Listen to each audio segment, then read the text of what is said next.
O sacerdote Arão foi um homem muito importante.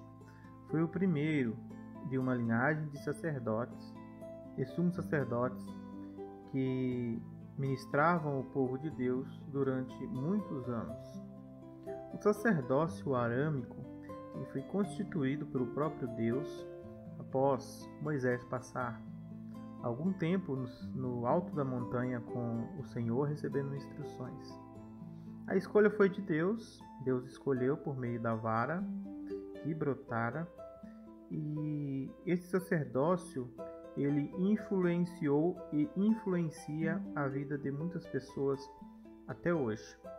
Primeiro, quando falamos sacerdote, aqui a palavra grega que aparece é a palavra eireus, tá? Eireus. Sacerdote, alguém que oferece sacrifícios, em geral, está ocupado com os ritos sagrados. Refere-se aos sacerdotes dos gentios e dos judeus.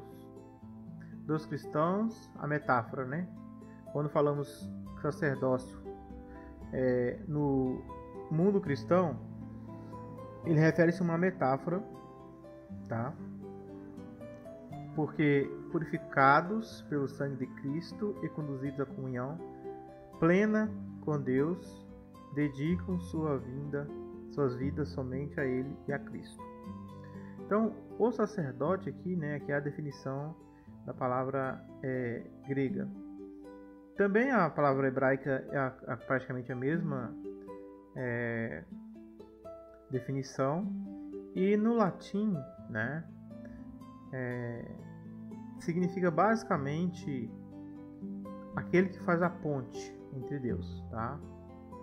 Em latim é aquele que faz a ponte entre Deus e os homens.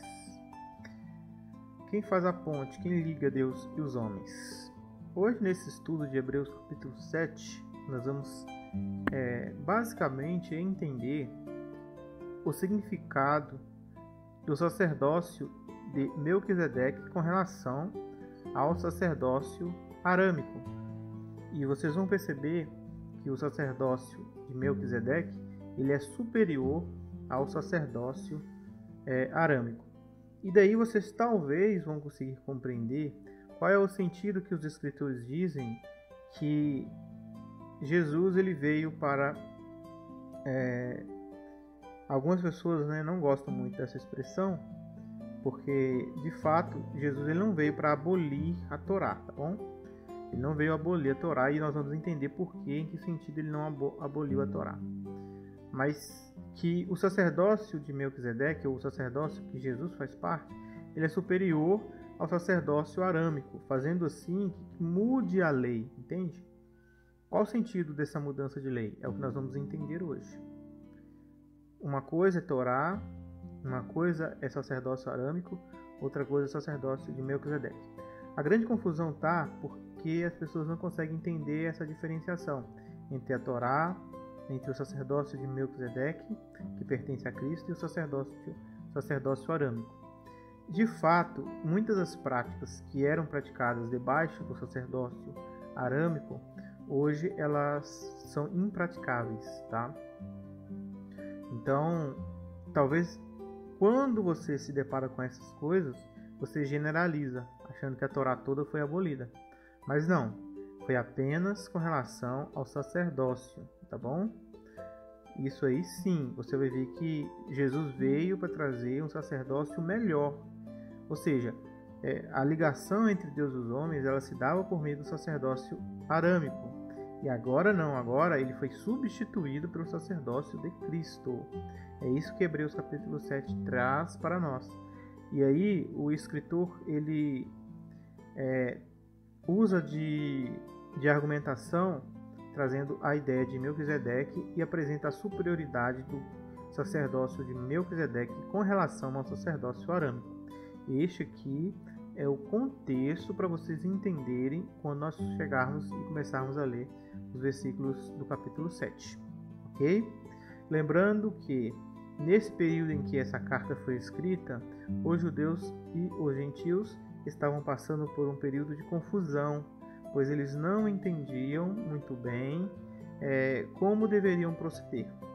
Os judeus alegavam que precisavam seguir estritamente as normas estabelecidas na Torá, né, de acordo com as orientações sacerdotais de purificação, né?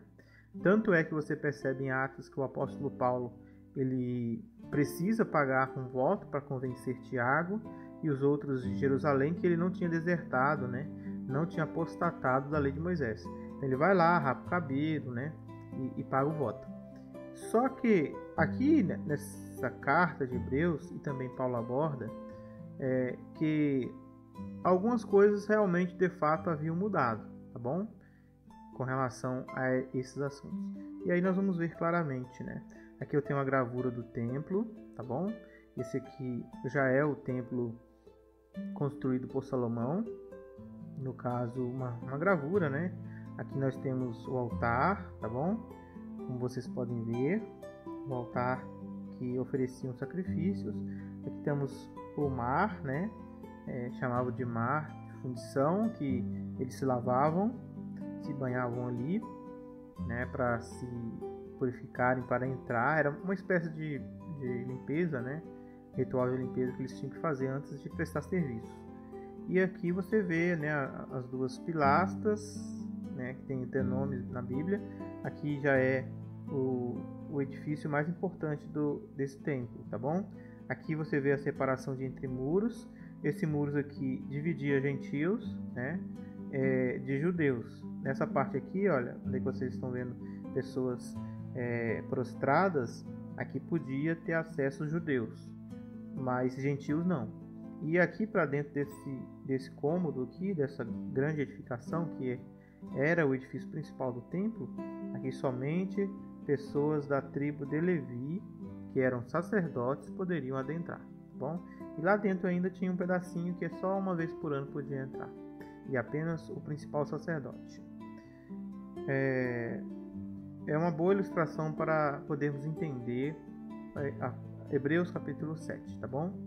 Porque aqui é exatamente uma estrutura da adoração que era feita no passado por judeus e por gentios também, que queriam participar da adoração do Pai. Só que os gentios eram proibidos de entrar nessa região do pátio, tá bom? Essa aqui é a diferença. Mas eles também podiam ir, podiam adorar, né? Igual os judeus mesmo. Os sacrifícios deles eram remidos, né, por meio de expiação de sangue de animais, que nós vamos falar hoje. Agora vamos aqui, olha, na Bíblia, que nós temos TNM, temos BAN católica e temos ARA. Aqui é a ARA, nesse cantinho, e aqui também é a ARA, tá? Aqui a gente consegue aqui ver uma janela sobreposta, né? Aí fica bacana pra gente também ver, se a gente não quiser ver aqui, tá bom? São basicamente 3 Bíblias diferentes, tá? 2 iguais e 2 diferentes. 3 Bíblias diferentes. Nesse cantinho aqui nós temos a coluna também do dicionário, tá? Então vamos lá. Aqui no capítulo 7:1 diz assim, ó. Vou ler aqui na TNM. Porque este Melquisedeque, rei de Salém, sacerdote do Deus Altíssimo, que foi ao encontro de Abraão, quando este, Abraão, voltava da matança dos reis e o abençoou. Então, ele fala sobre Melquisedeque aqui, porque no versículo 6, no capítulo 6, no final do versículo, ele fala onde Jesus entrou por nós como prepulsor, pontífice eterno segundo a ordem de Melquisedeque, como vocês estão vendo aqui na banca, tá? Pontífice eterno, sacerdote eterno, né? Pontífice e sacerdote é a mesma coisa, na ordem de Melquisedeque. Então ele tinha acabado de falar sobre o véu se partir, como vocês viram no meu último vídeo, quem teve a oportunidade de assistir no canal, vocês viram aqui, olha, no capítulo 6 de Hebreus. Rasgou o que nos separava, Hebreus 6. A cortina se rasgou para você? Então é um estudo de 1 hora e 16 minutos, onde nós analisamos o capítulo 6 de Hebreus, quando mostra que Jesus quando ele morreu, a cortina do templo se rasgou, fazendo assim a separação que nós tínhamos de Deus a nós. Hoje não tem mais essa separação, a cortina foi realmente partida e nós não temos mais o que nos separa do nosso Pai. Então, quando nós estamos falando aqui no capítulo 7, este Melquisedeque, rei de Salém, e sacerdote do Deus Altíssimo, ele está referenciando o que ele tinha acabado de falar no capítulo 6. Assista um vídeo do capítulo 6 para vocês entenderem o contexto melhor, tá bom? Bom, vamos grifar algumas coisas importantes aqui, ó. Este Melquisedeque, rei de Salém, né? Vamos colocar aqui, ó. Salém significa paz, tá? Shalom, tá vendo? A palavra shalom aqui, ó. A origem hebraica da palavra shalom, tá vendo? Shalem, paz. Lugar onde Melquisedeque era rei. Também considerado como o nome da antiga Jerusalém. Então, gente, antes de existir essa cidade chamada Jerusalém, a cidade chamava Salém, a cidade chamava Paz, cidade Paz. Essa cidade já existia, e existia também alguém que não era basicamente filho de Abraão, tá? Não era filho de Abraão, talvez nem fosse da mesma linhagem, nós não sabemos, tá? Exatamente qual é a linhagem dele, e que ele já reinava em Salém como sacerdote e rei. Veja como Deus ele antipifica algumas coisas para nós. Jerusalém, antes de ser Jerusalém, chamava-se Salém, cidade da paz, né? Então, ali já tinha um rei, que era tanto rei como sacerdote. Quer dizer, isso aí era um tipo do que a cidade um dia se tornaria. Por isso que no canal eu ensino que Jerusalém vai ser a capital do mundo e a capital do reino de Deus na terra. Porque desde os primórdios já temos indícios bíblicos de que Deus escolheu aquela cidade para se chamar uma cidade de paz, onde haveria ali alguém que teria um relacionamento com Deus, um relacionamento de sacerdote com Deus e de rei ao mesmo tempo. Porque este Melquisedeque era rei de Salém, ele era rei de paz, da cidade da paz. E ele era sacerdote do Deus vivo, tá vendo? Num tempo em que Deus ainda não tinha demonstrado, por meio da Torá, o serviço sacerdotal. Ele já era sacerdote antes de existir o sacerdócio arâmico. E ele era sacerdote de Deus. El Elyon, né? El Elyon.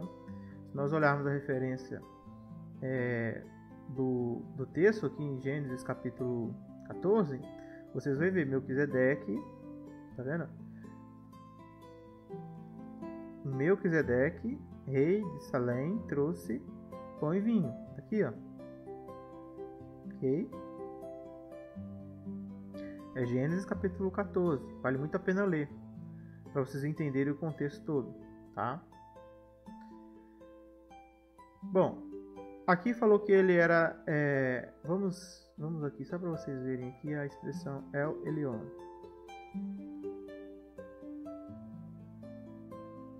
El Elyon, tá? El Elyon, superior de cima, referindo-se ao rei davídico exaltado sobre outros monarcas, o mais alto, o Altíssimo, nome de Deus, um dos nomes, né? Referindo-se a governantes, tanto reis como príncipes e mensageiros. Bom, essa palavra que é Altíssimo, Elyon, ela aparece em outras passagens também, tá? Pode aplicar-se a homens também. Mas aqui neste caso, por ter usado El, tá vendo?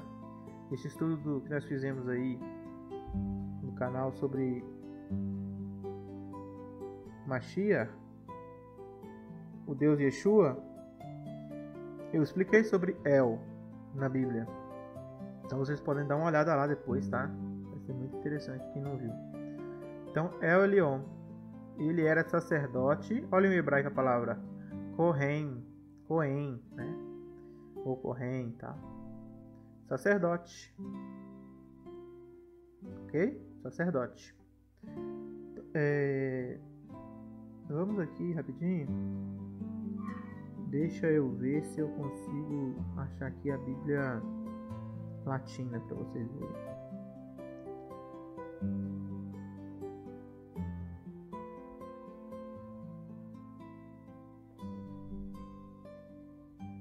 Vulgata.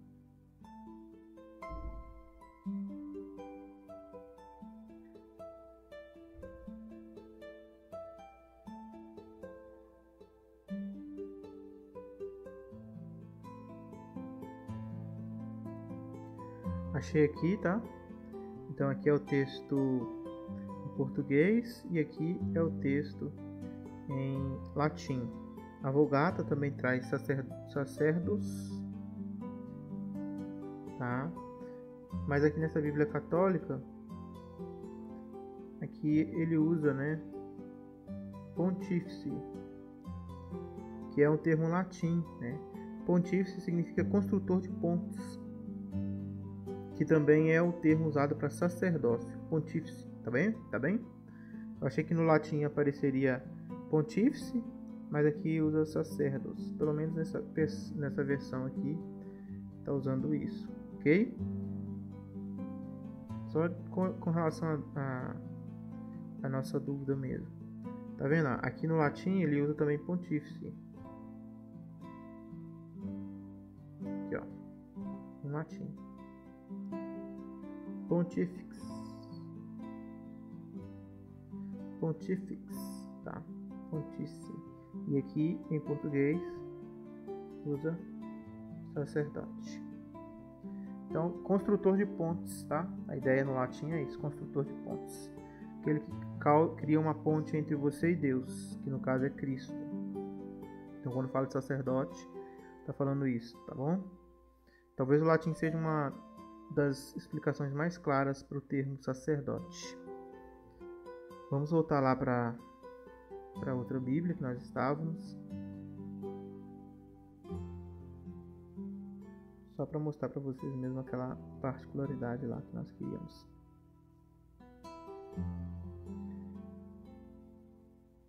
Abraão ele volta da derrota dos reis, tá? E aí Melquisedeque leva para ele pão e vinho, tá? Isso já nos remete a Jesus, Yeshua, quando ele iniciou, né, uma das coisas que nós sempre nos lembramos, que é a refeição do Senhor. O apóstolo Shaul Paulo fala sobre isso, refeição noturna do Senhor. E aí, aqui, olha, também fala que agora nós vamos começar a ver, e ele está querendo começar a demonstrar para nós aqui, a superioridade do sacerdócio arâmico, do sacerdócio de Melquisedeque com relação ao sacerdócio arâmico, ok? Vamos lá.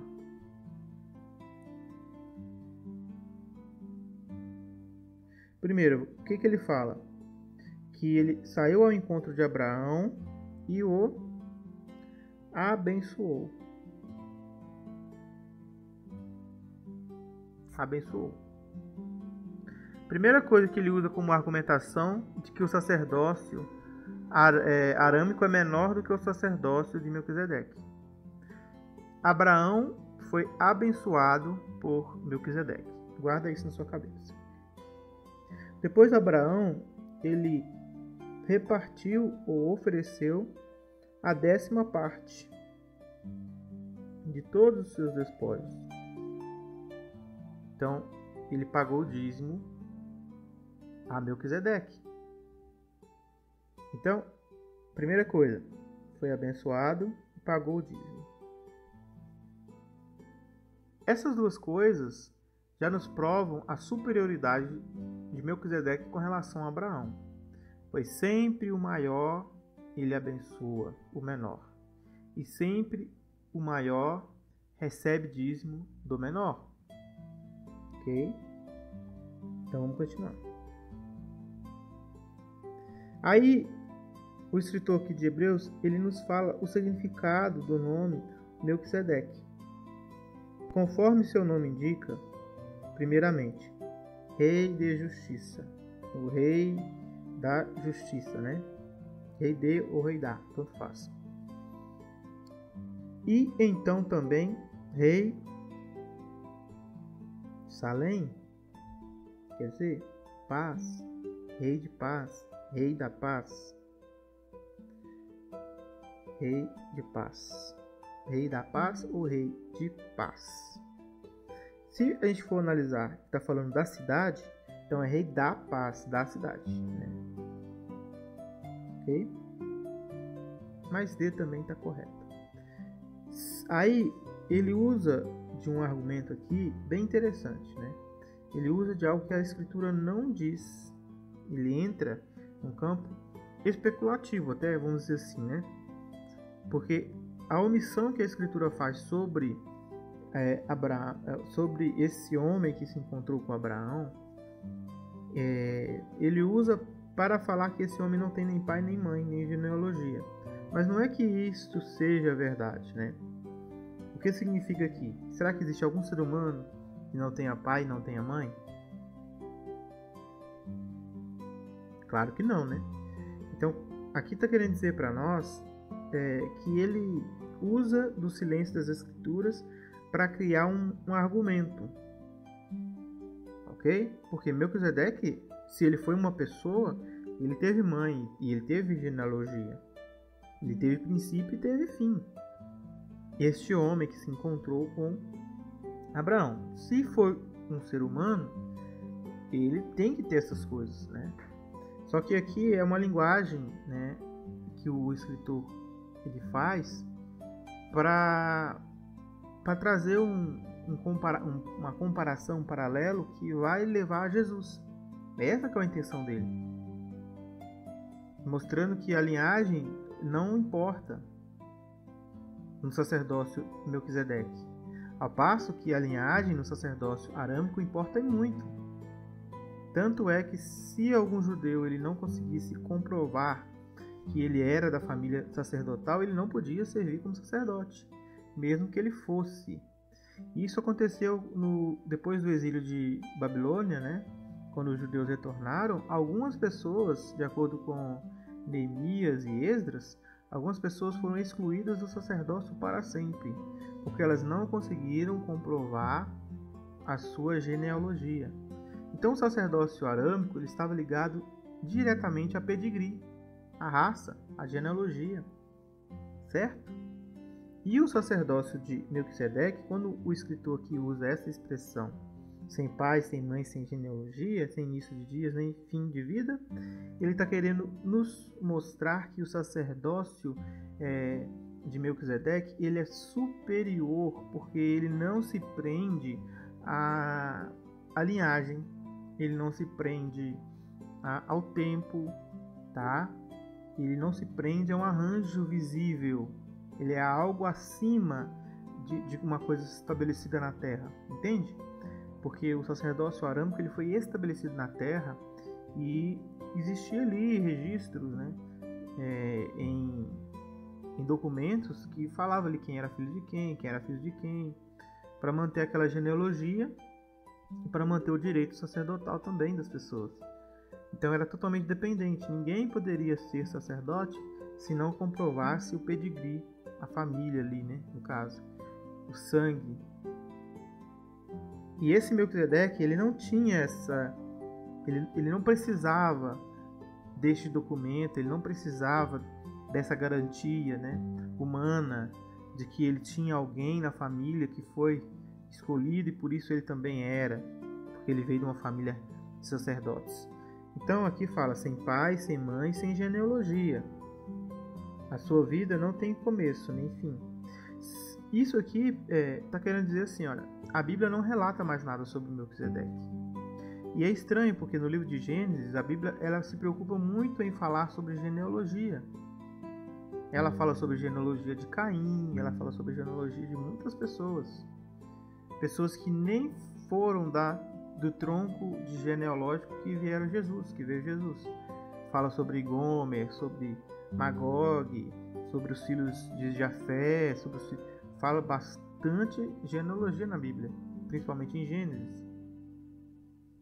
Só que esse Melquisedeque, ele aparece na história de repente. É um personagem aleatório praticamente, né? Vamos dizer assim. Ele entra na história e aí não se fala nada sobre seus pais, nem sobre da onde que ele como era o reino dele, né? Explica que ele veio de Salém, mas não fala como que era Salém nesse período, né? Não explica muito sobre isso. Também não explica que ele tinha mãe, de qual linhagem que ele era, de qual tronco, né, familiar ali, se ele era camita, se ele era da família de Jefté ou semita. Não, nada. A Bíblia não entra nesse detalhe. Apenas fala que apareceu um homem chamado Melquisedeque. Nós nem sabemos se é realmente o nome dele, pois me parece mais um título, tá? Melquisedeque me parece mais um título. Talvez não seja o nome dele. E aí ele se apresenta, né, a Abraão. Existe uma outra teoria também, né, no mundo judaico, que falam que este Melquisedeque possivelmente era Sem, né, filho de Noé, e transmitiu a bênção para Abraão. E ainda outros acreditam que pode ter até sido o Mashiach, o próprio Mashiach, né, naquela ocasião. Mas não tem como nós afirmarmos categoricamente quem era este Melquisedeque, porque as escrituras ela não fala sobre a identidade dele.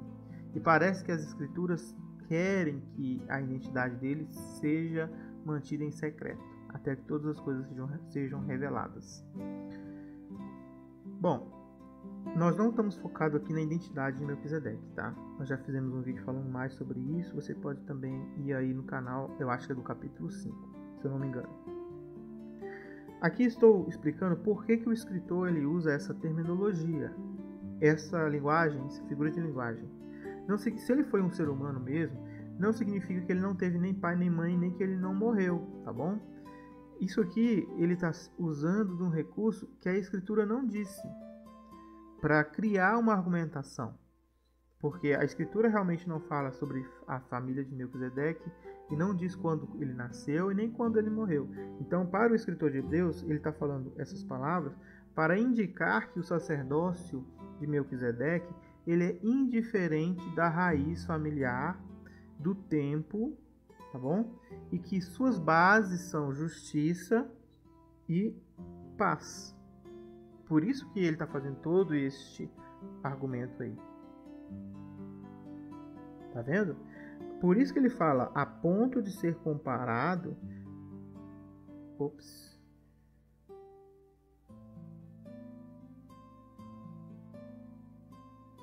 Aqui, ó.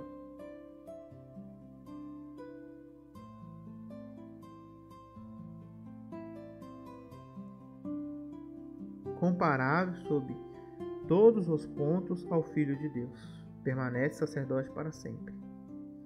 Então, assim, já que ninguém sabe se houve um substituto a Melquisedeque, na Bíblia não fala sobre isso, né?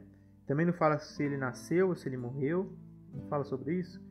Então, aquele sacerdócio ali, aquele sacerdote que veio abençoar Abraão, ele dura para sempre. Abraão, ele se submeteu a um sacerdócio já existente, que ele não entendia seu começo e nem entendia seu fim. Mas ele se submeteu, sendo abençoado e pagando os dízimos. Aí a coisa mais louca nisso tudo é que a promessa era para Abraão e seu descendente. Só que o homem a quem recebeu as promessas, ele foi abençoado por um homem maior do que ele. Pensa que coisa mais interessante isso. Que era Melquisedeque.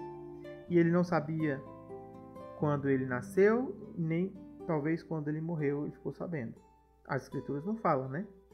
Mas ele se submeteu àquele homem e àquele arranjo sacerdotal. Então, você já pode perceber que Deus ele já estava trabalhando na humanidade até antes de organizar a família de Abraão. Deus já tinha um sacerdote que o servia na cidade de Salém, cidade de paz, antiga Jerusalém, né? E ele era um sacerdote do Deus Altíssimo, El Elyon.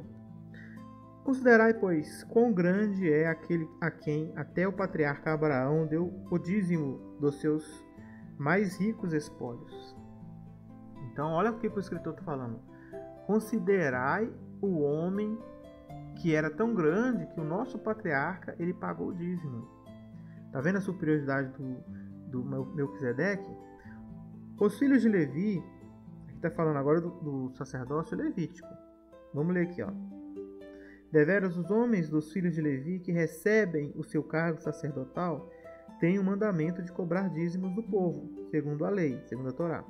Isto é, dos seus irmãos, embora estes procedessem dos lombos de Abraão. Mas o homem que não derivou deles a sua genealogia, tomou o dízimo de Abraão e o abençoou aquele que tinha as promessas. Aqui está dizendo que Levi, ele era filho de Jacó, que era filho de Isaac, que era filho de Abraão. E ele tinha mandamento por lei de cobrar dízimo de seus irmãos, que também vieram de Jacó. E aí está falando que Melquisedeque ele era maior ainda, por quê?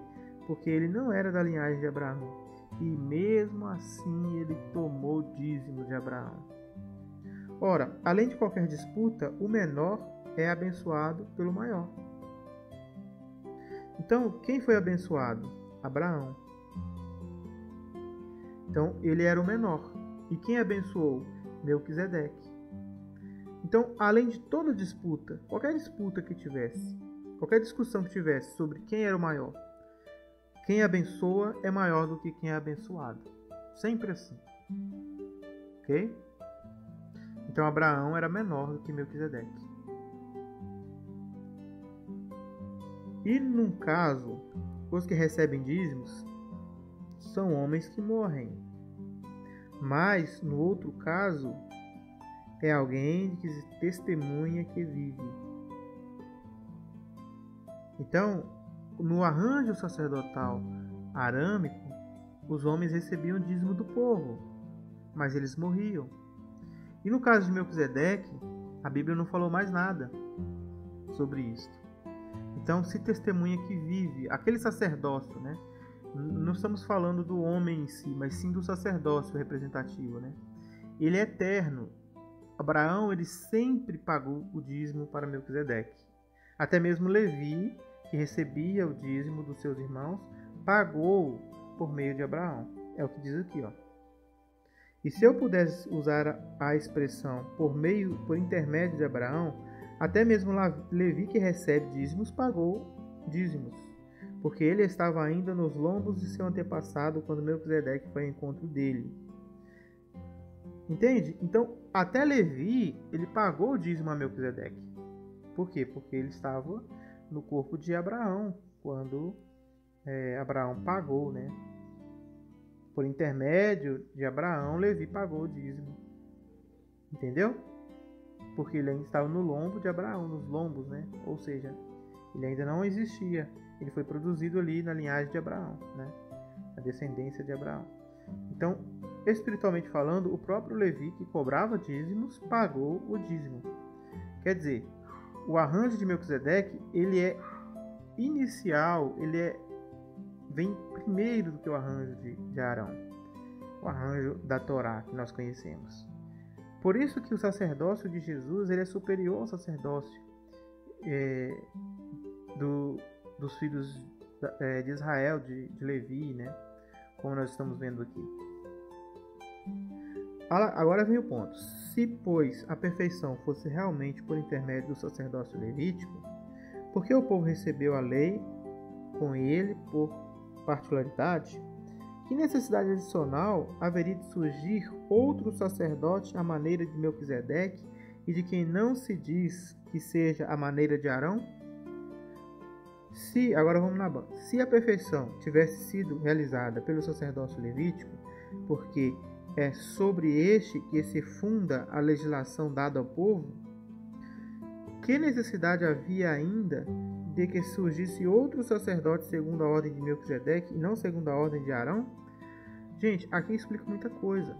Essa passagem é uma das passagens que mais explica o que acontece com a tal da lei e da graça, que as pessoas falam tanto.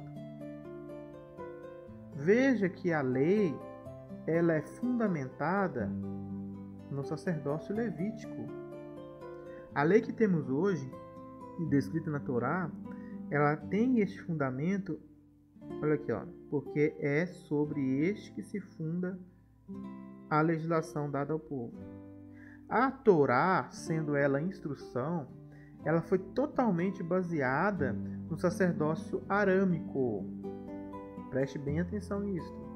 A lei, que nós conhecemos como Torá, instrução, mandamentos, restrições, elas foram fundamentadas de acordo com o sacerdócio levítico.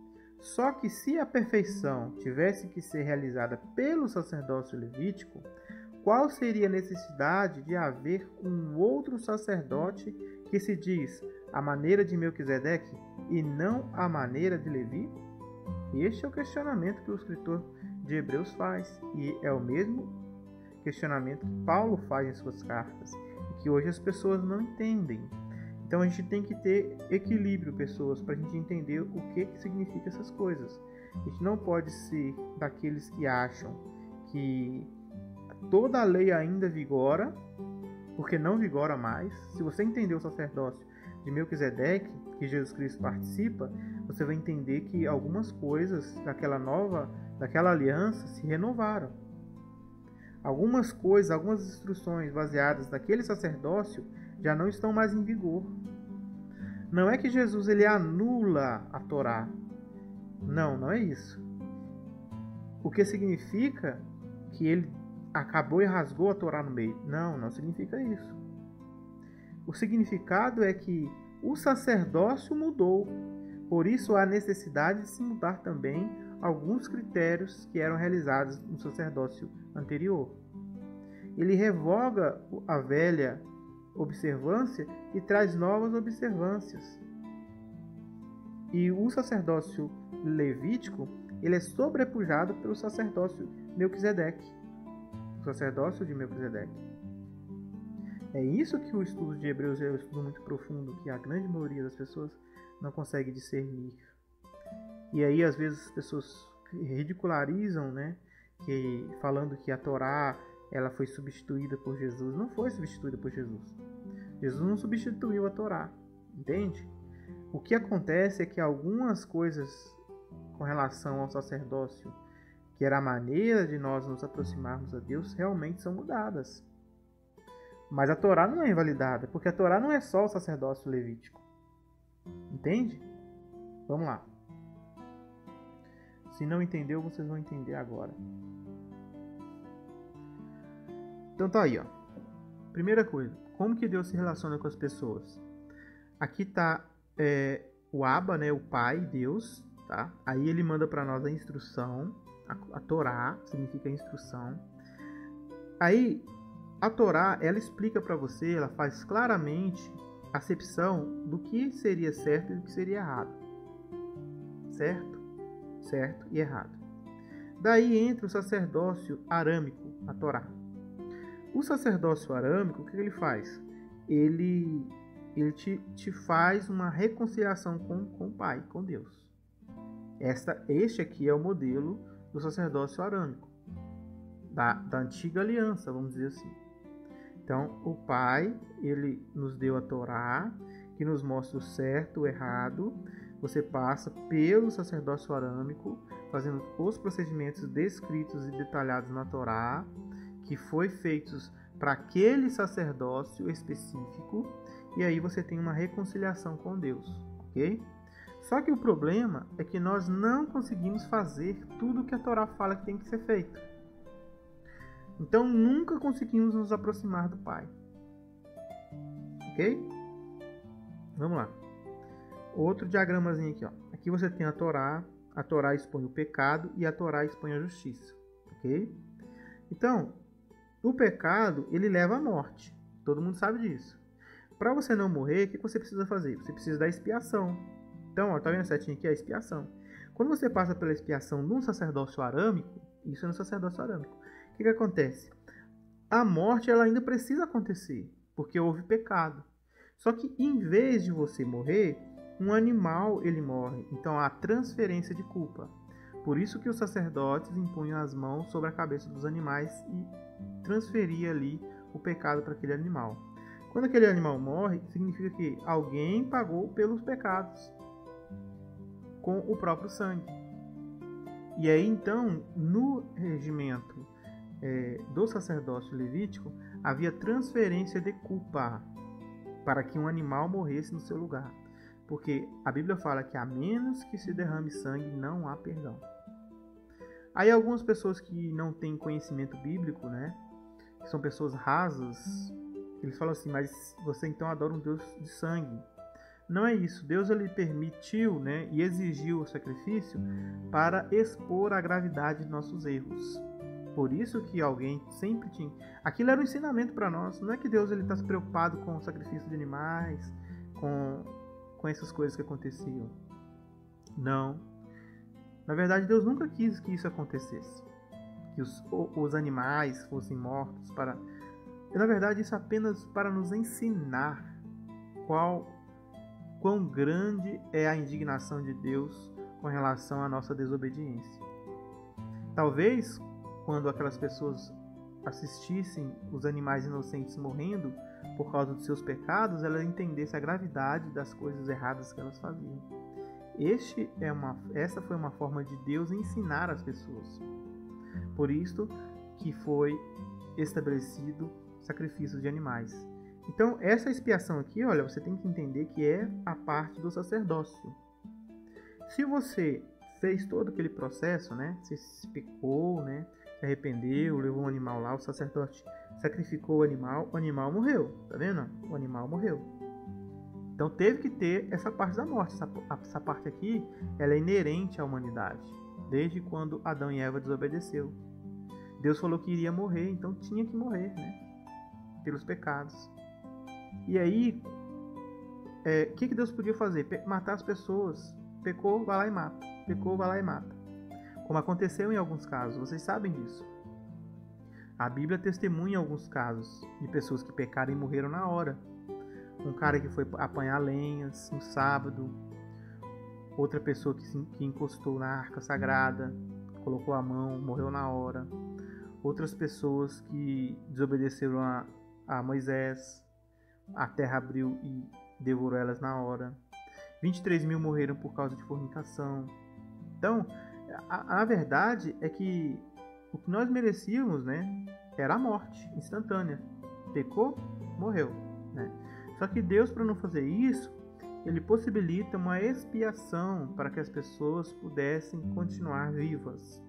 Aí, só que isso aqui, pessoas, é para nos ensinar a gravidade do pecado. O apóstolo Paulo, em uma das suas cartas, fala que a lei expõe o pecado. A lei expõe o pecado, né?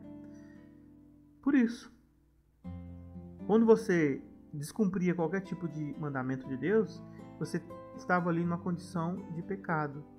E aí o que você tinha que fazer? Você tinha que passar pelo processo de expiação, que era o sacerdócio levítico. Daí alguém tinha que morrer, né? De toda forma, a culpa ela tinha que ser repassada, né? No caso seria para animais. E aí você entrava na obediência da Torá, porque você, embora tenha desobedecido, você cumpriu todos os requisitos ali que você precisava fazer para você ser expiado. Então você foi lá, oferecia um sacrifício, e aí você era justificado para Deus. E aí você tinha a vida. Tá vendo como que o processo da vida e da morte ela foi exposto na Torá, na Velha Aliança? Isso aqui, gente, é sombra da realidade, tá? Porque na verdade isso também continua acontecendo com o Mashiach. E agora eu vou explicar para vocês como isso continua acontecendo pelo Mashiach.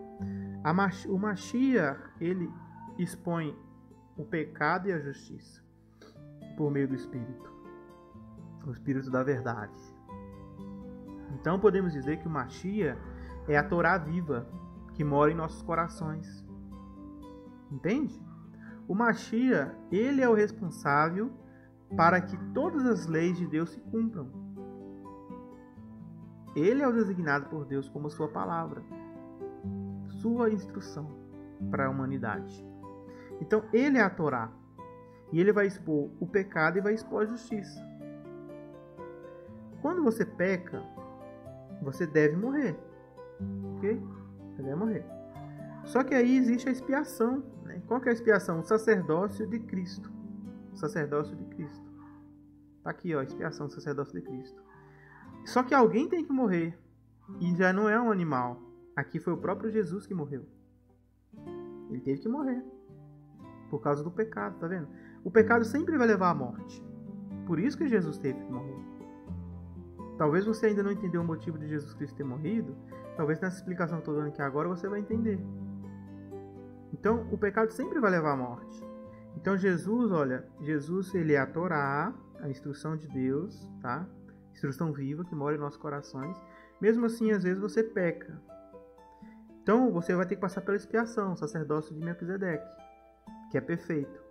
E em vez de um animal morrer, o próprio Jesus já morreu por você. Entende? Então você é expiado. E aí você exerceu fé neste arranjo, você está em obediência, você pratica a justiça de Deus e você terá a vida. Esse é o mesmo processo. Então, o sacerdócio arâmico, ele é uma sombra da realidade. Todos aqueles processos que aconteciam lá, não foi à toa, não foi porque Deus queria que os animais morressem, o sangue fosse derramado, não.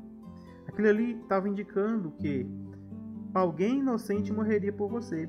Lembra que eu disse que o animal era inocente? O animal não tinha culpa do que o homem fez. O cordeirinho lá que morria pelo pecado do povo, ele não tinha cometido pecado. Ele não tinha feito nada de errado. O povo que tinha. Mesmo assim, o sacerdote impunha a mão nele e transmitia toda a culpa dele e do povo para aquele cordeiro. E o cordeiro que morria. E o seu sangue era derramado. A mesma forma, Jesus, ele recebeu as mãos de todos nós. Todos nós empunhamos as nossas mãos nele. E todos os nossos pecados, eles foram para Jesus. Quando Jesus Cristo morreu. Jesus Cristo morreu para nos expiar do pecado. Ou seja, alguém tinha que morrer por causa das culpas. Porque a morte sempre vai resultar, o pecado sempre vai resultar em morte. Então Jesus teve que morrer por causa dos nossos pecados. Isaías capítulo 53, por favor, vocês podem ler. Agora vamos continuar. Veja como que o sacerdócio de Melquisedeque ele é superior ao sacerdócio de Levi. Aqui você vê Melquisedeque. Então olha só o que Melquisedeque fez. Ele pegou o dízimo de Abraão e também o abençoou. Então Abraão está abaixo de Moisés.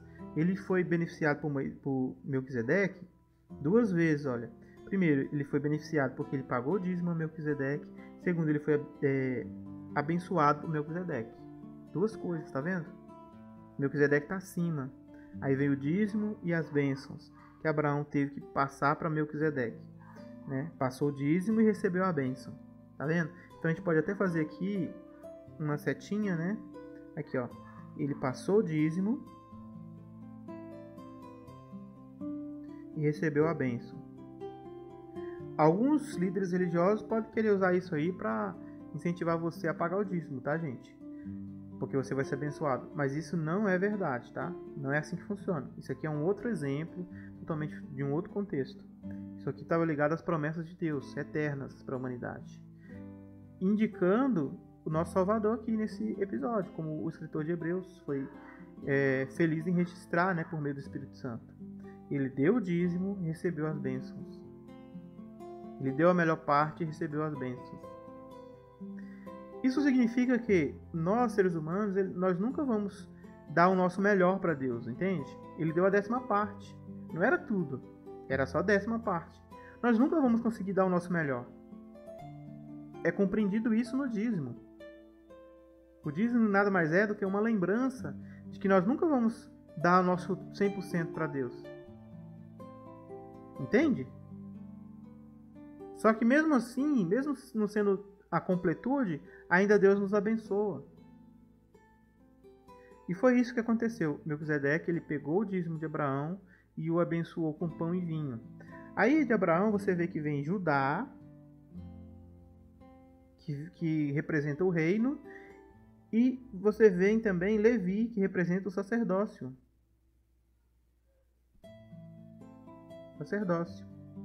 Só que Jesus, ele não tem nada a ver com o sacerdócio levítico. Ele pega o reino de Levi, de Judá. E a Bíblia, ela é muito clara com relação a isso. Ela traça a genealogia do pai e da mãe de Jesus, indicando que Jesus era da tribo de Judá e filho de Davi, dos dois lados da genealogia. Então, olha, Jesus, ele recebe o reino, e o reino, sim, se preocupa em mostrar a semente vindo exatamente por meio de linhagem.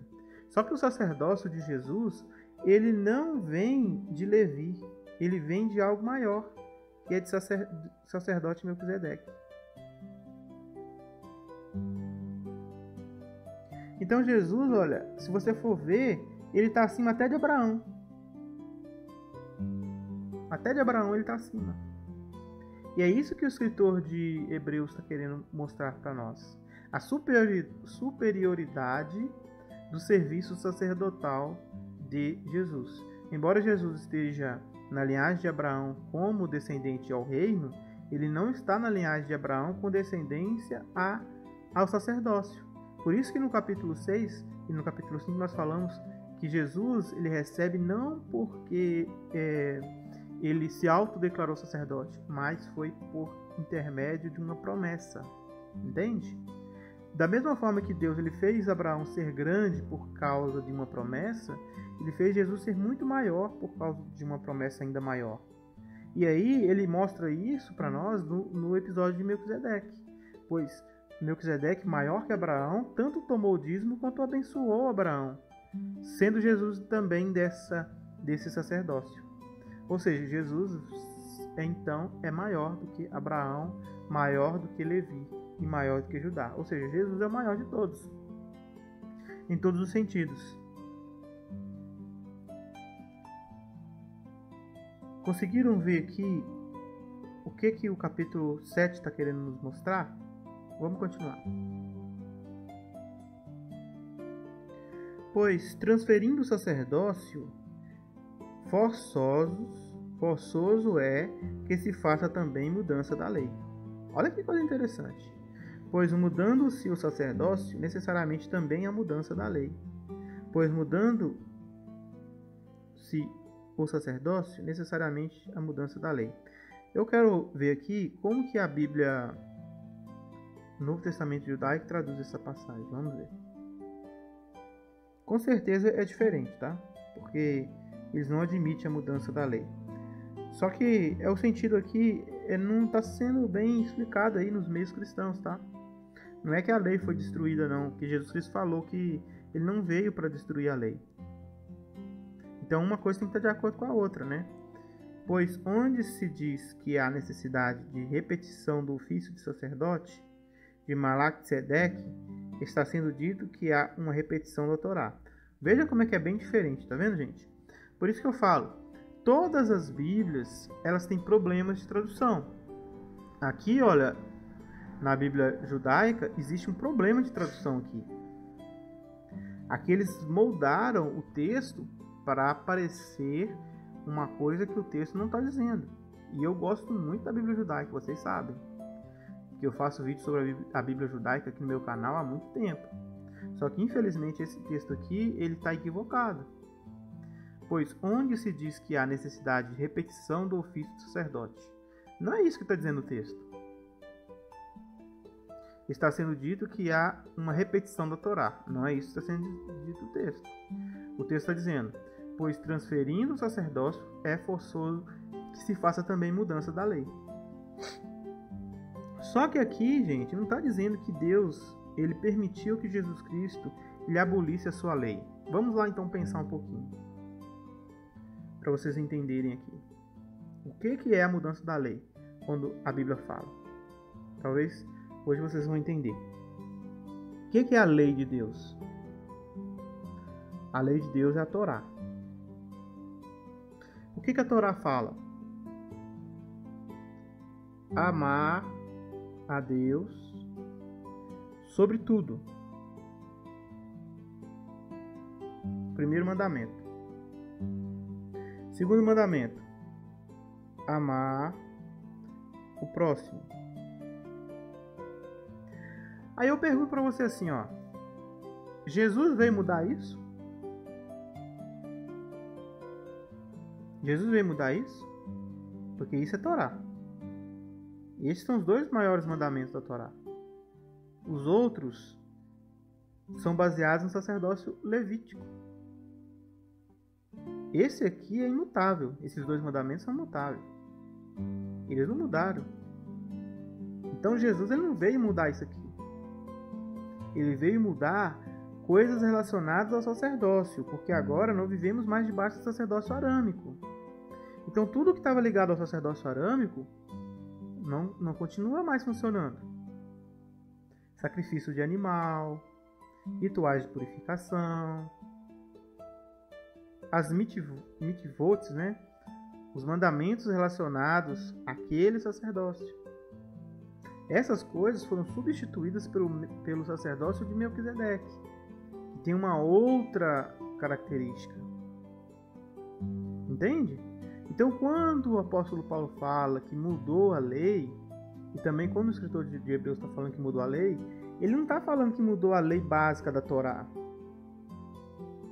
Por exemplo, um dos mandamentos é, não lembro qual, não matar o outro, não roubar o outro, não desejar a mulher do próximo.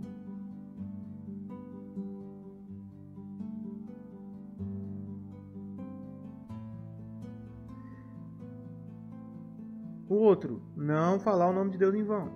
Vocês acham mesmo que Deus, Jesus, ele aboliu isso aqui? Tem um texto que fala, eu sou o mesmo ontem, hoje e sempre. Não, gente, Jesus não veio abolir a lei. Ele veio cumprir a lei. Entende?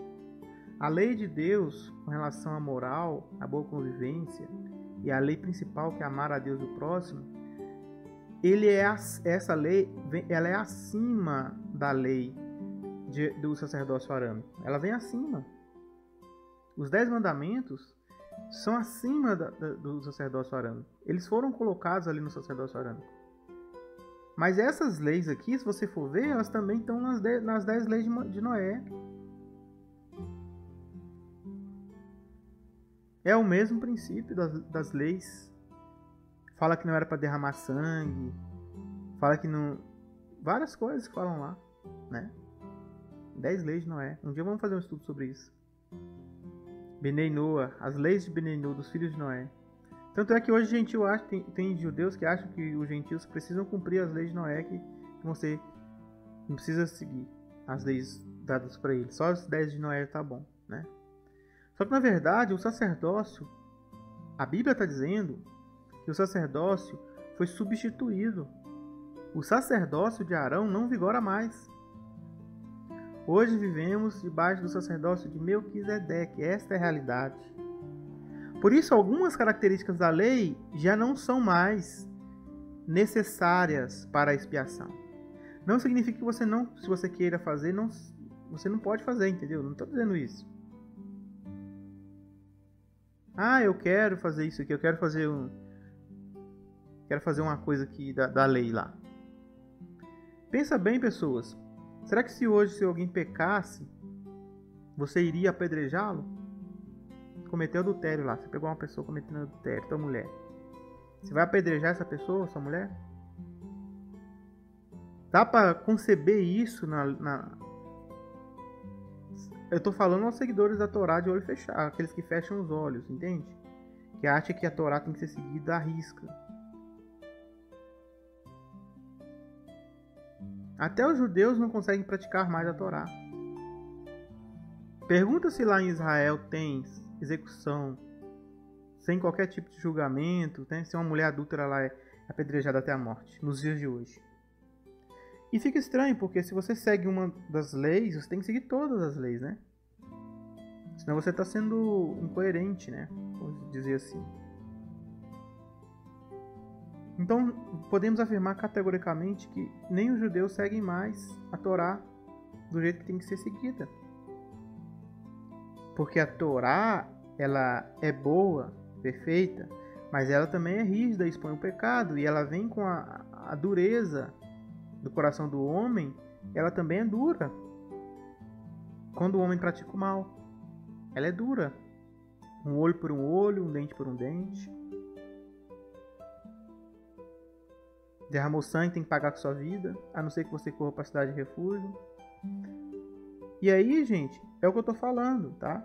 Vocês precisam entender que quando Deus ele estabelece o sacerdócio arâmico, ele tensionava que aquilo fosse daquela forma para nos mostrar uma lição e nos mostrar que aquilo era uma sombra de uma nova realidade que viria, que é Jesus, Yeshua. Então, a pergunta que não quer calar, que nós sempre fazemos, Jesus ele veio abolir a lei? Não. Ele veio melhorar os aspectos do sacerdócio. O sacerdócio Melquisedeque ele é superior ao sacerdócio. E é feito de propósito, Deus fez de propósito. Não é como alguns falam assim, então quer dizer que Deus veio consertar o que o Jesus bonzinho veio consertar o que o Jeová maldoso fez lá no Velho Testamento. Eu já vi pessoas falando isso, e não é verdade. O próprio Jesus que foi que deu os mandamentos para Moisés no monte. Era o mesmo Jesus. Só que ele se apresentava como palavra de Deus, como anjo da aliança. Ele deu aquelas leis para o povo. Aquelas leis não são ruins, aquelas leis são boas. Só que nós não conseguimos cumpri-las. Porque o objetivo delas é expor o pecado. Porque o homem não tinha noção da gravidade das coisas que eles estavam fazendo. A gravidade do horror que nós nos tornamos, nós não tínhamos compreensão. O apóstolo Paulo, Shaul, fala que senão a lei não há pecado.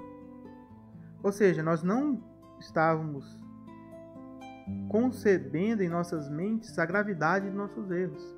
Quando chegou a Torá, como tutor que o apóstolo Paulo explica, ela veio para nos mostrar que somos pecadores e que somos degenerados.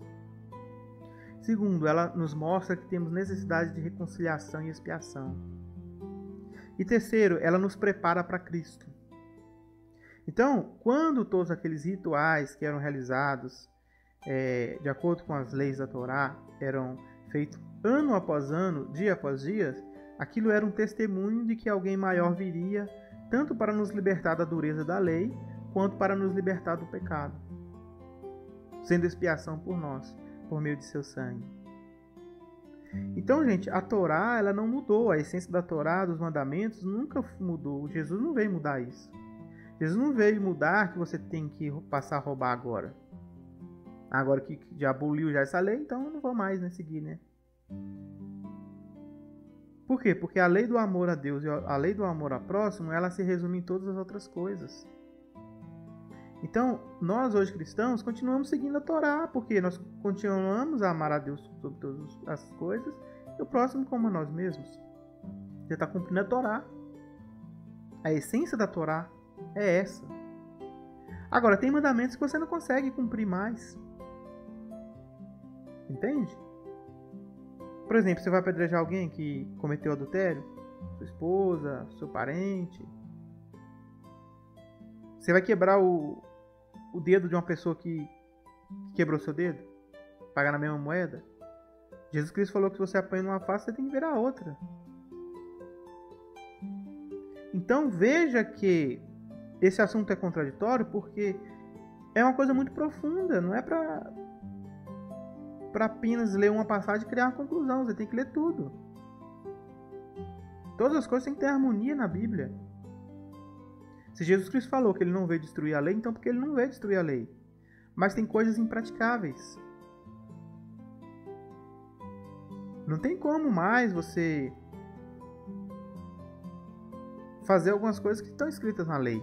Por exemplo, às vezes se você tiver com problema de pele, você, de acordo com a lei, você tinha que ficar de quarentena. Longe da cidade, tinha que sair da cidade. Será que hoje ainda existe alguém que aplica essa lei? Será que lá em Israel, lá os judeus aplicam essa lei? Acho que não. O que essa lei queria mostrar para nós? que a gente tem que ter bom senso, né?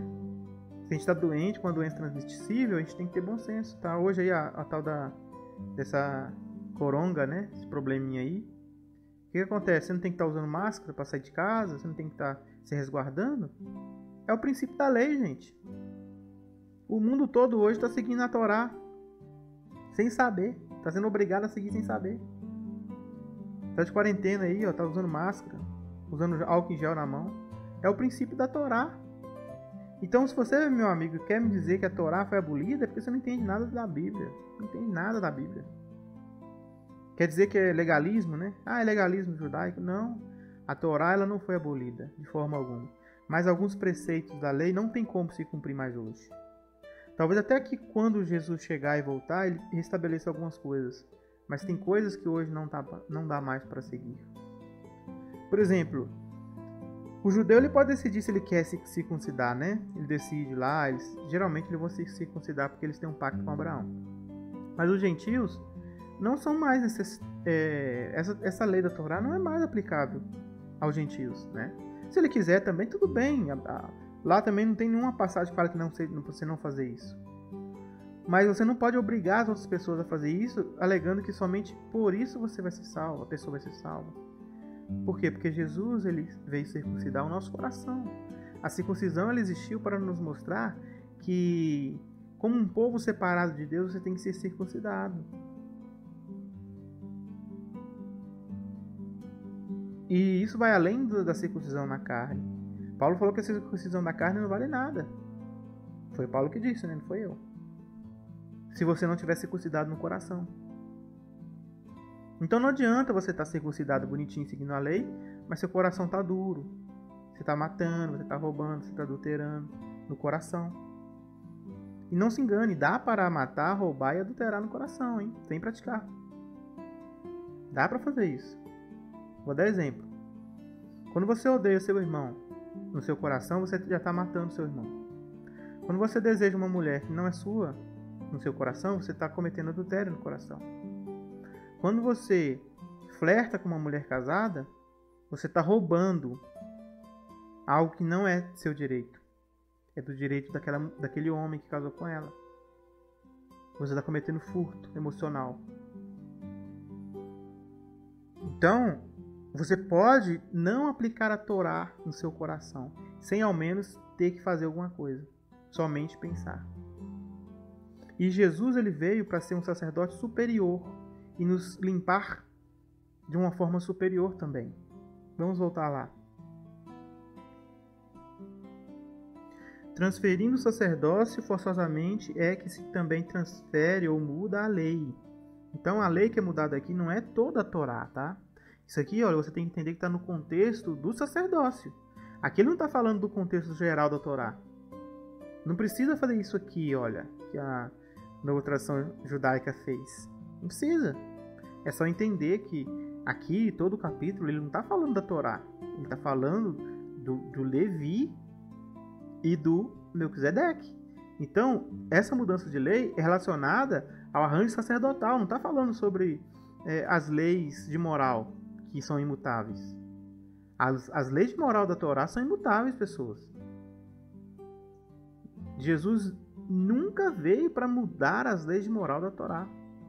E as leis do sacerdócio arâmico, elas são necessárias mudar. Porque nós não conseguimos cumprir. Entende? Não é possível nós cumprirmos as leis do sacerdócio arâmico.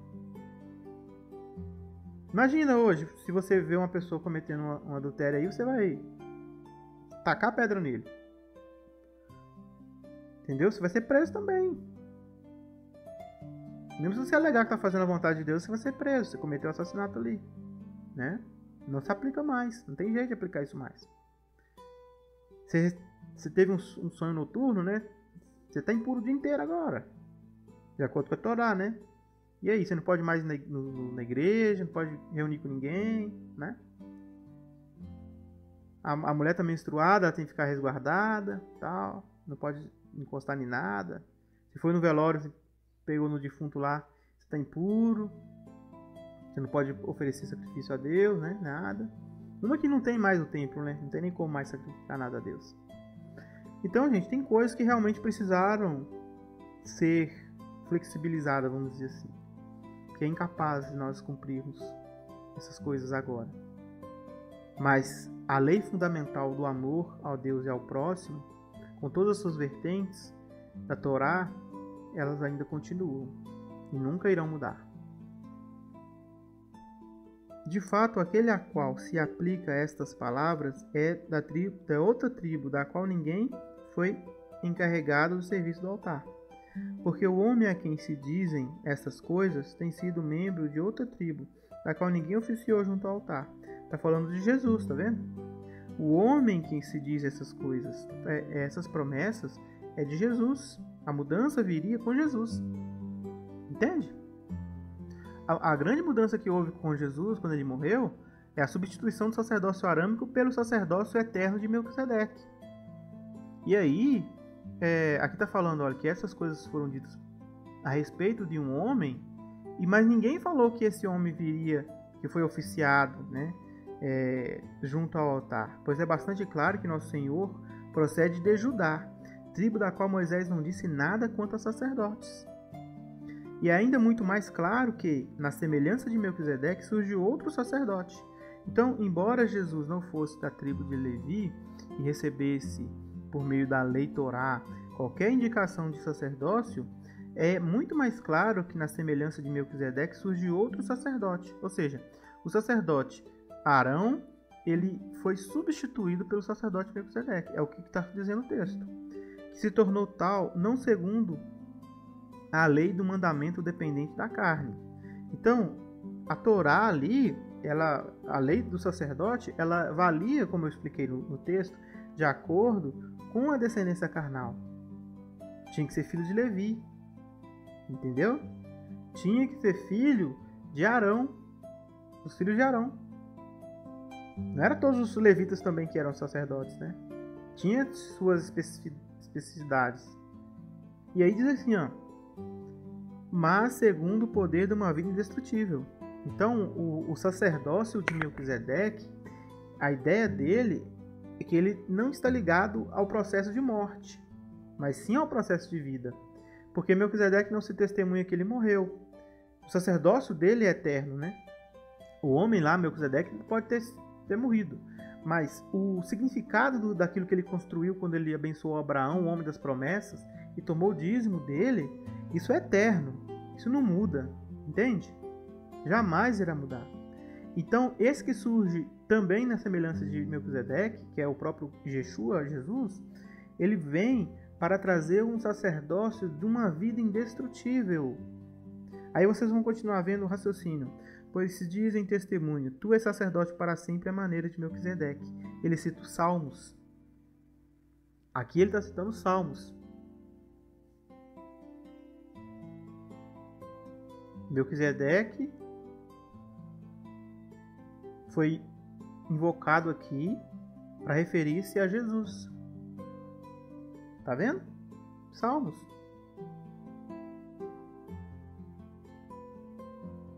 Salmo 110. Jeová jurou, não deplorará. Tu és sacerdote indefinido à maneira de Melquisedeque. Tá vendo? Que se torna tal, não segundo a lei do mandamento dependente da carne, mas segundo o poder de uma vida indestrutível. Pois se dizem testemunho, tu és sacerdote para sempre à maneira de Melquisedeque. Certamente, pois, há uma abrogação do mandamento procedente por causa da fraqueza e ineficácia. Com isso, está abolida a antiga legislação, por causa de sua ineficácia e inutilidade. Pois a lei dada levou à perfeição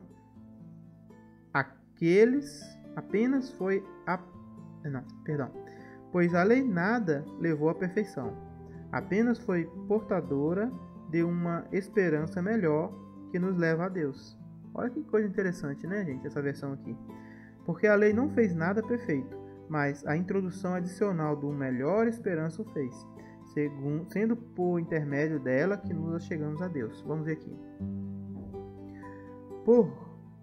Para mim, nisto houve exílio dos primeiros sacerdotes, que realizarem um fraco trabalho e por se embebedarem de coisas que não são dignas de serem usadas, pois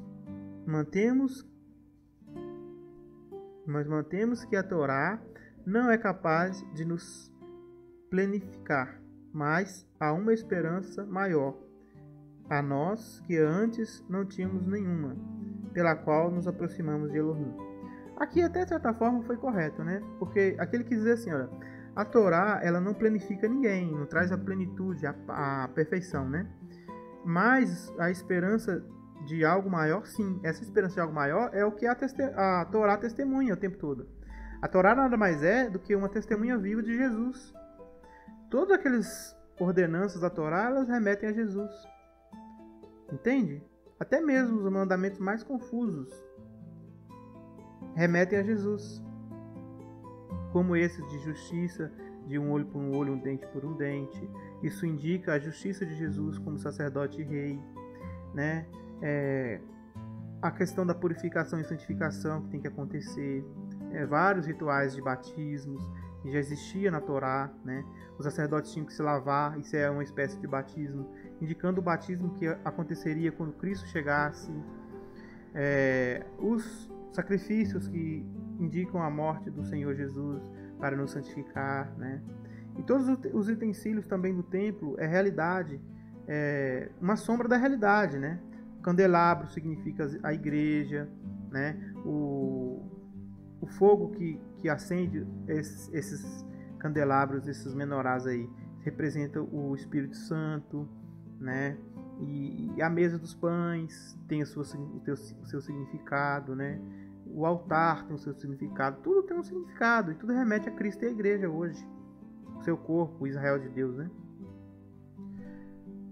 Entende? Né? Como que tudo indica Jesus, tudo mostra Jesus. Então a Torá, ela não conseguia, somente ela, levar totalmente a humanidade à perfeição e ao reencontro com Deus, né? Isso que é o objetivo, reencontrar-se com Deus, voltar para casa. O homem tinha tomado um outro caminho, né? Filho pródigo, a experiência do filho pródigo, voltar para casa. Mas Jesus ele veio para acertar todas as coisas. As coisas que faltavam na Torá, né? Jesus Cristo veio para completar e nos mostrar um outro tipo de sacerdócio. Então hoje nós não vivemos, né? As pessoas falam assim, nós vivemos na lei, nós vivemos na graça. Não, nós vivemos na lei sim. Só que agora vivemos na lei do sacerdócio Melquisedeque. A diferença é essa. E a lei do sacerdócio Melquisedeque, ela não exclui a Torá. Ela complementa a Torá. Algumas coisas da Torá, sim, não tem como nós praticarmos hoje. Mas é um complemento da Torá, para nos aproximar de Deus. Vamos lá. Também é o ponto que não foi sem juramento afiançado, pois há deveras homens que se tornaram sacerdotes sem juramento afiançado, mas há um com o juramento afiançado, por aquele que disse com respeito a ele, Jeová jurou, não deplorará, tu és sacerdote para sempre. A este ponto também Jesus se tornou aquele que foi dado em penhor de um pacto melhor. Então Jesus, olha, diferente dos sacerdotes arâmicos que tinham que ter, eles se tornavam simplesmente por ser filhos de um sacerdote, né? Mas esse sacerdote aqui, ele se tornou um sacerdote com juramento afiançado. Jeová, Iá, né? Ele jurou para Jesus que ele se tornaria sacerdote à maneira de Melquisedeque. Porque Melquisedeque se tornou sacerdote por causa de um juramento que Deus fez a ele, que nós não sabemos qual foi. Foi Deus que estabeleceu Melquisedeque como sacerdote. Entende? Embora Deus também tenha estabelecido o sacerdócio arâmico, mas a escolha do sacerdote tinha que ver com a linhagem carnal. E a escolha de Jesus como sacerdote, ela não tem a ver com a linhagem carnal. Entende? Este é o ponto. Este é o ponto também. Jesus se tornou aquele que foi dado penhor de um pacto melhor. Vamos ver aqui. Desta forma, a garantia de Yeshua, nosso Mashiach, é boa e forte para uma aliança maior. Ó, vamos ler aqui. E é conforme esta palavra maior, a qual é uma fortaleza das questões, feitas não sem um juramento, pois outros foram feitos coenins sem juramento, cohanins, né, sacerdotes, mas ele se tornou coen com o juramento daquele que lhe disse, jurou Deus, e não mentirá, tu és coen para sempre, segundo a ordem de Malquisedeque. E desta forma a garantia de Yeshua, nosso Mashiach, é boa e forte para uma aliança maior. Tá vendo que tá falando de aliança, gente? Então há uma nova aliança, não podemos negar, tá? Há uma nova aliança. E essa aliança está ligada ao sacerdócio de Malquisedeque, de Jesus, né? Porém, vamos lá então. Outros sim, muitos se tinham se tornado sacerdotes em sucessão, por serem impedidos pela morte de continuarem como tais. Mas ele, por continuar vivo para sempre, Jesus, tem seu sacerdócio sem quaisquer sucessores.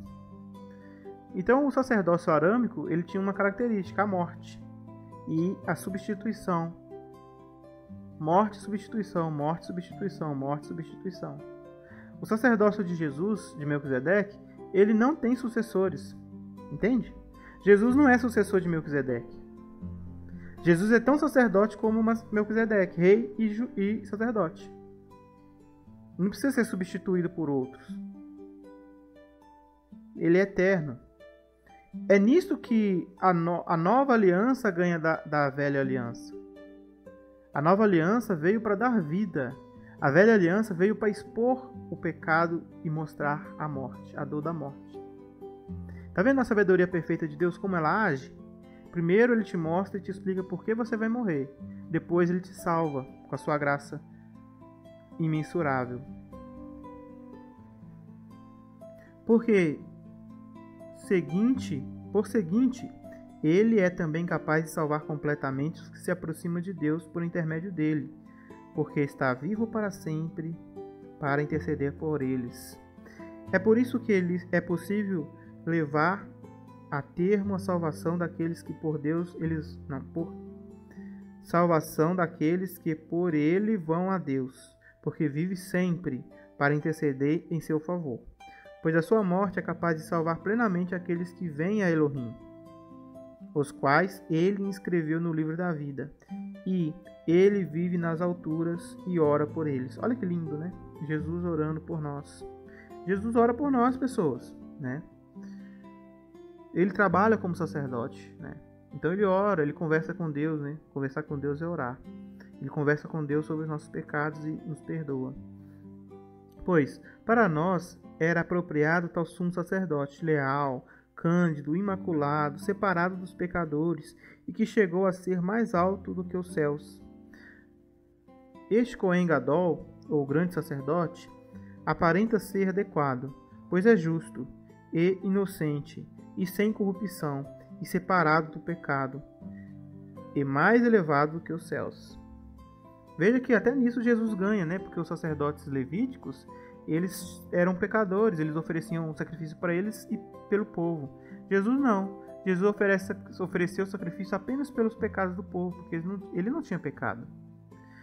Ele não precisa, como aqueles sumos sacerdotes, oferecer diariamente sacrifícios, primeiro pelos seus próprios pecados e depois pelos do povo. Porque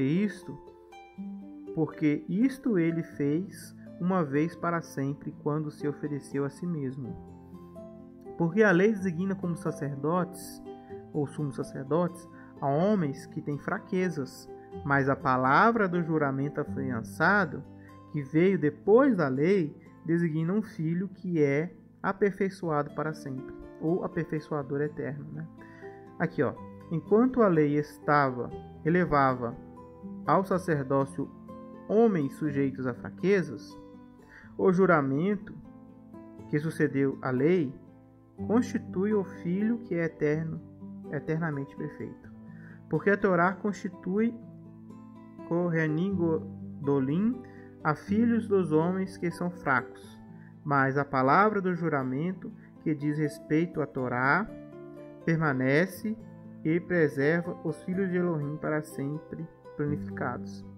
Bom, aqui está dizendo o seguinte: a lei, a Torá, da parte que fala especificamente sobre o sacerdócio levítico, ela especificava sacerdotes e sumos sacerdotes, mas esses homens eram fracos, entende?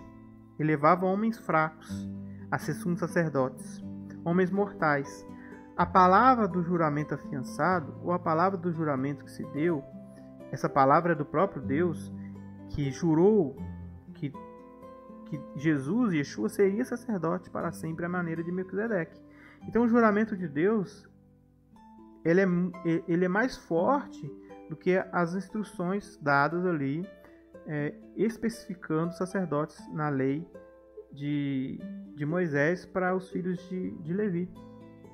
Então o sacerdote que surgiu disso, do juramento afiançado de Deus, ele é muito maior e superior aos sacerdotes que a lei designava, homens fracos que morriam e eram substituídos com o tempo. Como Jesus, Yeshua, ele vem à maneira de Melquisedeque e ele se torna sacerdote por uma promessa mais forte do que a lei concernente aos filhos de Levi, ele se torna responsável pela salvação eterna de todos os homens que forem fiéis às suas instruções. E ele não precisa de oferecer sacrifícios eternos, como aquelas pessoas faziam diariamente. Um sacrifício que foi a sua vida, que foi entregue no Calvário, ele já vale para sempre, entende? Até nisso é maior. O sacrifício de Jesus é uma vez só, né? Não é como os outros que morriam vários animais, sempre tendo que buscar a sua reconciliação com Deus. Hoje, o sacerdócio é diferente, tá vendo? O sacerdócio levítico, ele tende a continuar oferecendo sacrifícios. Tanto é que se hoje eles conseguirem construir de novo o templo em Jerusalém, os judeus vão voltar de novo a oferecer sacrifício. Isso aí é sacerdócio levítico. Nós estamos debaixo hoje do sacerdócio Melquisedeque, de um sacrifício eterno do Cristo eterno. Então nós não oferecemos sacrifícios mais. Entendeu, gente? O que significa a substituição da lei? Substituir o sacerdócio e também suas práticas. Então não é mais necessário oferecer sacrifícios. Hoje os nossos sacrifícios, eles ainda existem. É o sacrifício de lábios, né? É o sacrifício de viver uma vida de devoção a Deus. Porque aqueles sacrifícios dos levitas lá, aquilo é sombra do que iria acontecer hoje. Se os judeus voltarem a fazer aquele sacrifício, eles voltaram para a sombra. Eles não estão vendo a claridade do Cristo, as realidades do Cristo, a realidade do trato de Deus com a humanidade hoje. Primeiro, Cristo aboliu o muro que separava judeus e gentios. Então já não tem mais um povo, né? São dois povos, aliás. É apenas um, judeu e gentil, no mesmo propósito. Segundo, os sacrifícios se resumem a Jesus. Jesus morreu por nós. Não tem mais necessidades de sacrifícios de animais para remissão. Você não é mais expiado por causa do sangue do animal. Isso aí é desprezar o sangue de Cristo até. Só que, em contrapartida também, Cristo não veio para abolir a lei totalmente, como já explicamos no vídeo. Ainda existe a lei, só que a lei ela está relacionada a um outro sacerdócio. Espero que vocês tenham entendido essa questão. Esse talvez seja um dos vídeos mais explicativos com relação à lei e à graça que vocês vão achar por aí. Por isso que às vezes as pessoas não conseguem entender o que significa a lei e a graça, porque elas não entendem Hebreus capítulo 7. O que o escritor está falando. Aí elas acham que Deus acabou com a lei, né? Não precisa mais seguir lei nenhuma, só amar Deus e o próximo, tá bom demais, né? É o importante, você tá amando a Deus e o próximo, você tá fazendo praticamente todas as leis, né? Só que ainda existe lei, gente. Existem várias leis, né, da Torá. Hoje nós estamos cumprindo a lei da quarentena, que nada mais é do que a lei que está na Torá, né? Vai continuar existindo para sempre. Lá no milênio, sempre vai existir a lei da Torá, sempre. A Torá é eterna. Ela não foi substituída, entendeu? Jesus não veio acabar, rasgar a Torá, criar um novo mandamento. Não tem novo mandamento. Os mandamentos sempre são os mesmos. Amar a Deus e amar o próximo. Só que existe observâncias da Torá que realmente foram descontinuadas porque o sacerdócio mudou. Não tem como mais você agradar o sacerdote atual fazendo práticas do sacerdócio antigo, entende? Hoje o sacerdote atual é Jesus, o grande sacerdote. E ele não quer, por enquanto, que se faça essas coisas. Mesmo que a Bíblia faz alusão de que no milênio haverá a volta do sacerdócio arâmico. E Ezequiel fala sobre isso, né? Nós não entendemos plenamente ainda como vai ser isso. Quais seriam os objetivos por trás disso. Mas que vai ter, vai. Ezequiel está falando, né? Um dia vamos fazer um estudo sobre isso. O irmão Igor, né? Tem um canal aí, Reino de Deus, eu acho. O irmão Igor. Ele fez um vídeo sobre isso também. Muito interessante, tá? Sobre o sacerdócio arâmico no milênio. Vai ter. Zacarias capítulo 14 fala sobre isso, né?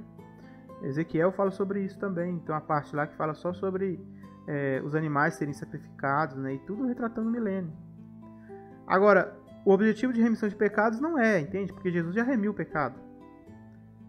Talvez a gente não sabe o objetivo ainda por que vai ter esses sacrifícios lá. Mas vai ter, porque a Bíblia não mente, né? Basta a gente agora esperar para ver o que vai acontecer quando chegar lá. Mas hoje, atualmente, estamos vivendo debaixo do sacerdócio de Mashiach, Melquisedeque, tá? Não debaixo do sacerdócio arâmico. Então, algumas práticas a gente não observa realmente, porque não tem por que observar. Mas ainda seguimos a Torá, o seu princípio, né? Por trás de todas as leis, existem motivos para isso. Inclusive, os que foram descontinuados de fazer hoje, existem lições importantes, né? Para nós, que nós temos que entender e meditar. Este estudo é um estudo muito didático, tá? Muito profundo até. Foi demorado 1h30. Espero que vocês consigam assistir aí em 2, 3 ou até 4 vezes. Mas assista. Que a graça e a paz de nosso Deus e do seu Filho sejam com cada um de nós.